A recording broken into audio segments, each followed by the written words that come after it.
Itt minden ismerős, a szék, a fal, a csend.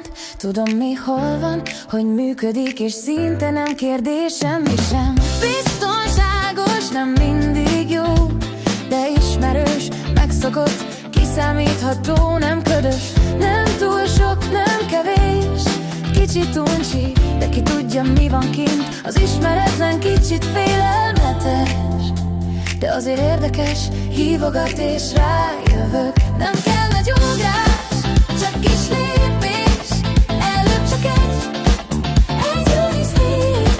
Nem kell nagy ugrás, csak kis lépés, előbb csak egy új szív.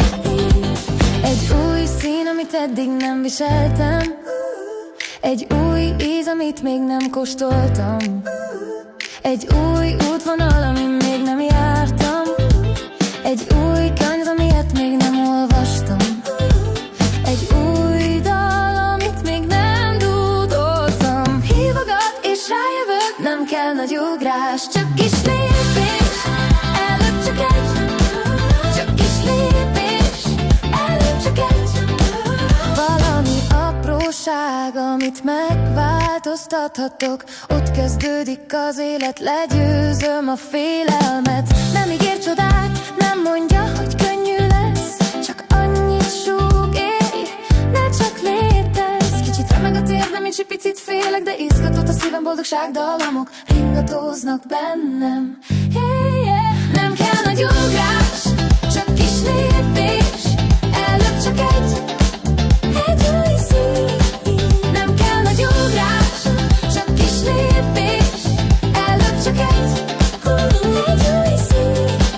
Egy új szín, egy új szín, egy új szín, egy új szín, egy új szín, egy új íz, egy új útvonal, egy új könyv, egy új dal.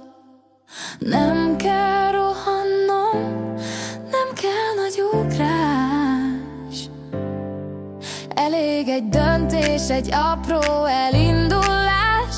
Ha hibázom, tanulok, ha elesem, felállok, erős vagyok és bátor, apró kalandok, kis kirándulások a komfortzónán túl, ahol édes izgalom vár. Félek és mégis megyek, mert a szívem vezet.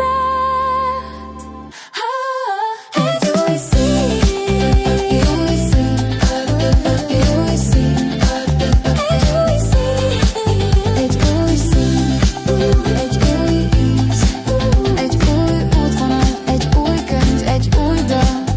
Egy új szín, a komfortzónán kívül, a legjobb önmagam.